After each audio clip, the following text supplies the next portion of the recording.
Alegin berezia egiten ari gara Urnieta naturako familia turismoarekin, bertako produktuen sustapenarekin eta gure eskaintza gastronomikarekin lotzeko estrategia horren barruan leku berezi dutela gure sagardotegiek. Nos sentimos muy orgullosos y muy orgullosas, sobre todo por la labor que realizáis los sidereros y sidereras durante todo el año. Goraipatu edo balorean jarri zuen aldetik egiten dezuen keinu hori. Sagardotegiak balorean jarri eta globalizatu eta universalizatu mundua ezagutzera eman, munduan zehar dabiltzan seme alabai egin bidez, ez? Hau da, Urnietako sagardotegia.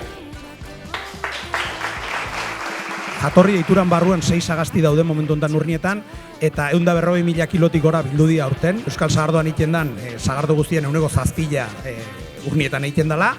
Kalidade ona, gero beheldutasunean bildu deu, eta oso gustu daude, eta korputza bakate. Azpimarratzekoa da ere, azken urtetan sektorea egiten aidan lana hori ere egokitzeko. Bai komertzio elektronikoen bidez, baita sagardotegiek ere implantatuta dauzkaten bidalketa internazionalak, edota txotx garaira etorrita erreserba sistemak. Komunitatearekiko elkartasuna sortzen duen mundu berezi bat inguratzen du sagardoko munduak, ez? Eta horregatik zuei guztientzako txalopero bat.